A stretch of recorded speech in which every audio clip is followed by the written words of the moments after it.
Welcome, killers and survivors, to another game of Dead by Daylight. Tonight's game is with the Deathslinger, a slower killer armed with a custom harpoon gun.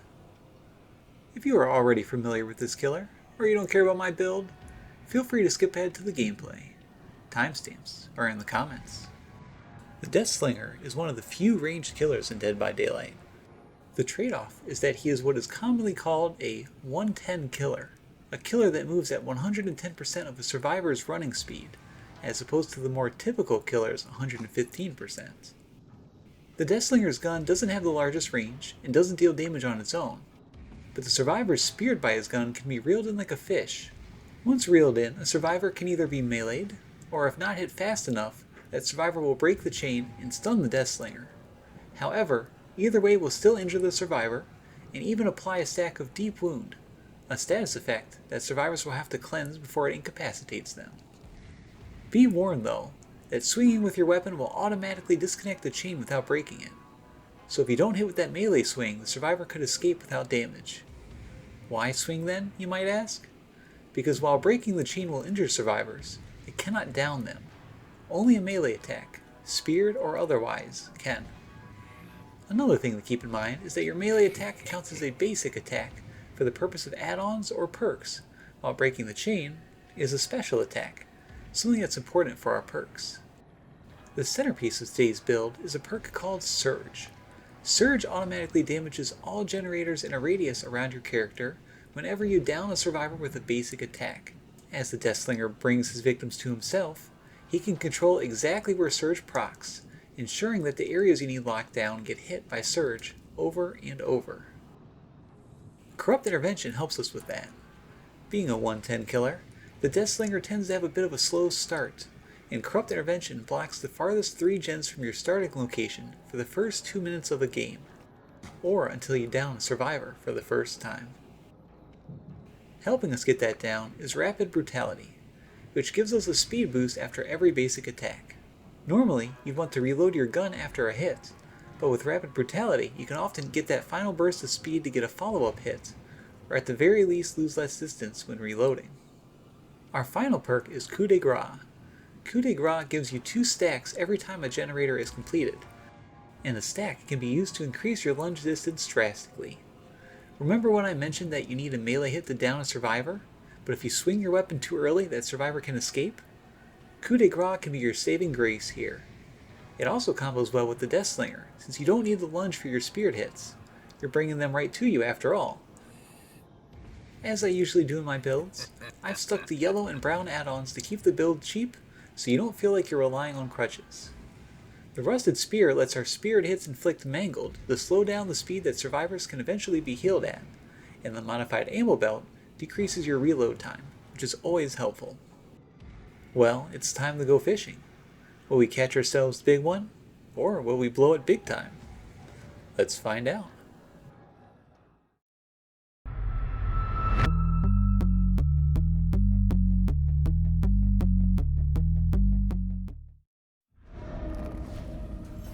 The game. A small map with 2 stories. This is a great map for Surge, although not an amazing map for Corrupt Intervention. In my experience, usually the survivors spawn on the opposite level that the killer does. In fact, let me break this door open here. I think it'll be important later.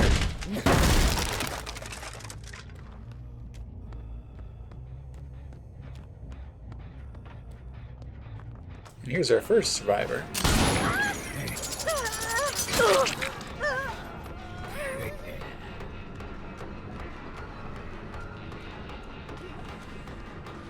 Ooh, not dropping that pallet was greedy. And I'm not sure how you turn around there.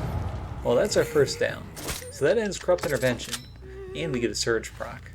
Now, Surge will only damage gens with progress, so we can kind of use that as an info perk.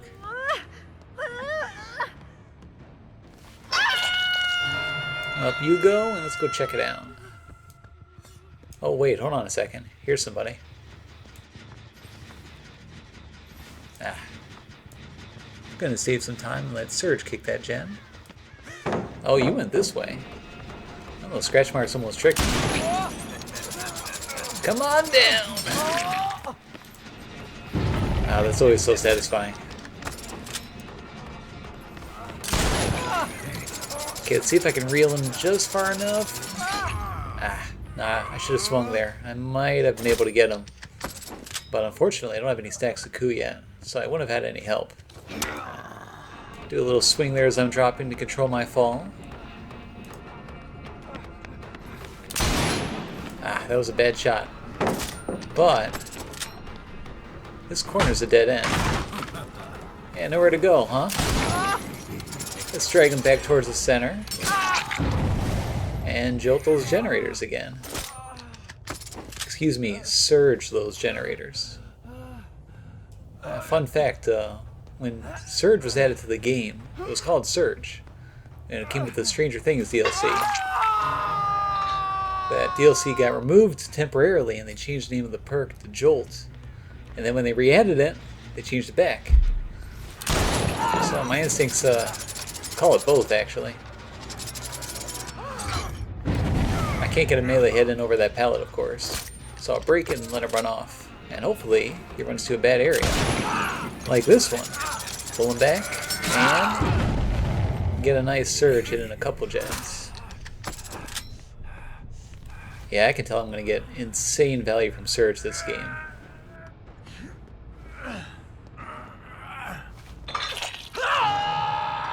Okay, let's head back upstairs towards that gen.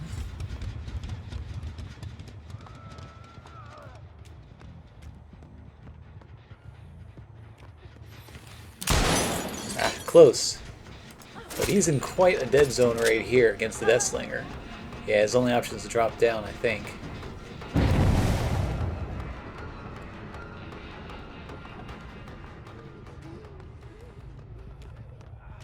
Oh, there's two people here. Let's go for them instead.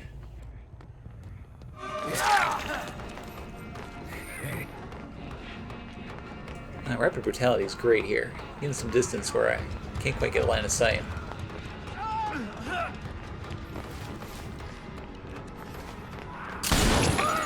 Gotcha. Pull them back towards the center. Surge them all away.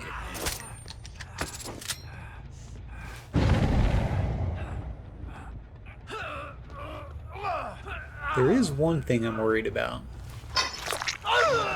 Is a recent change that stopped generators from being damaged more than 8 times. It shouldn't be too big of a problem, because we've gotten that many hits on gens, they'll probably regress pretty good. But it's still something I better keep in mind.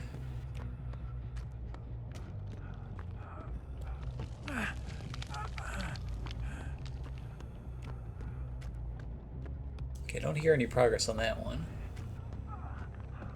You know, looking around, I'm seeing there's every gen besides one. No, two. 2 gens spawned on top, and the other, what, 5 spawned on the bottom? That's pretty darn lucky. I got that done in time, did you? Yeah, you thought you were getting away, didn't you?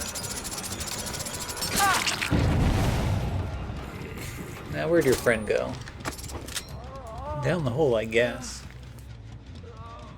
Not sure where they went, so I'm just going to hook you real quick. Get this out of the way.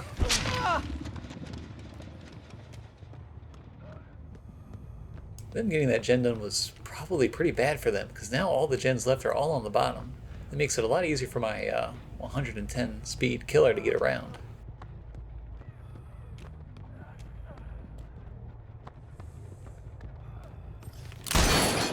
Oops, that was a block, not this blockhead.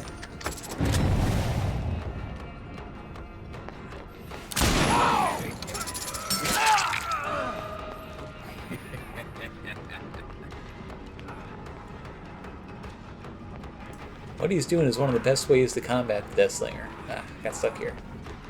Which is to hug tight corners so I can't get off a good shot.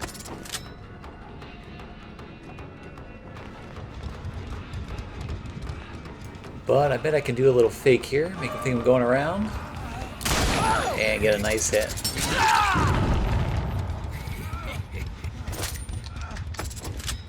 Always make sure you reload before you pick them up. That way you've got a shot ready just in case.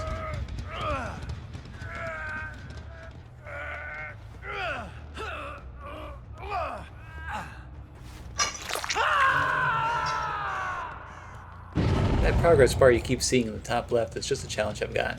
Just to hook 8 survivors in one match. Nothing important. Hey, good thing I opened this earlier.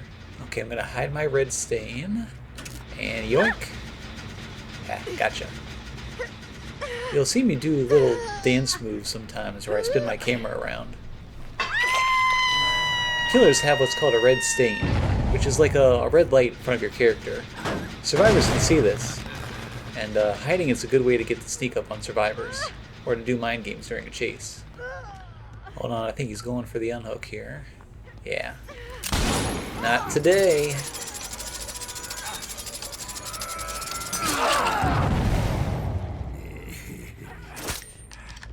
Next time, don't do that injured.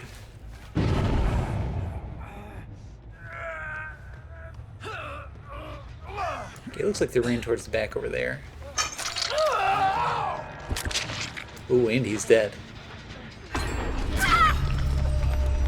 Well, you got the gen done, but at what cost? Well, there's 3 here too.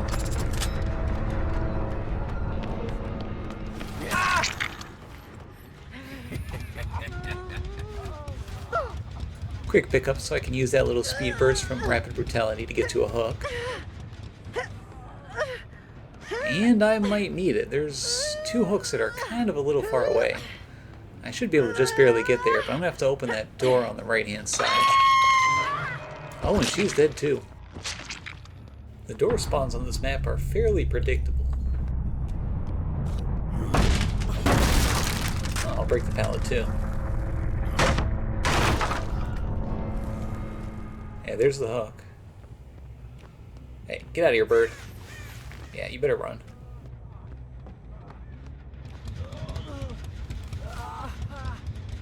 And now I should be able to get you to a hook fairly easily.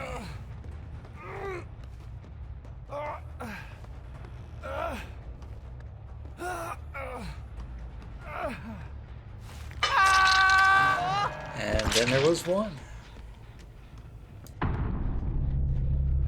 Okay, like most maps, the hatch spawns on the bottom level. Usually right in front of one of these stairwells. But it can spawn really anywhere down here. Yeah, it can't spawn inside the actual basement, but anywhere on the bottom level on any map. With the exception of the RPD, where it can spawn literally anywhere. Don't ask me why.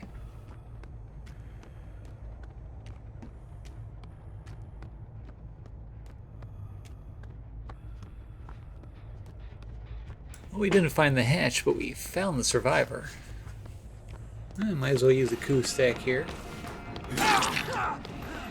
Get a basic hit first, so we don't have to reload. And then drag him right to the window. You know, come to think of it, we didn't get much use out of coup this game. And the one time we needed it, we didn't have it. Just bad luck, I suppose.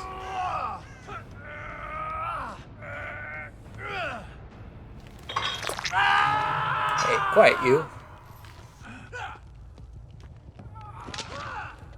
Oh, there's Hatch. He almost got there.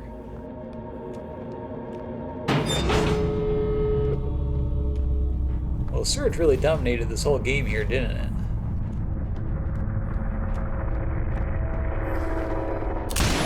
Bullseye.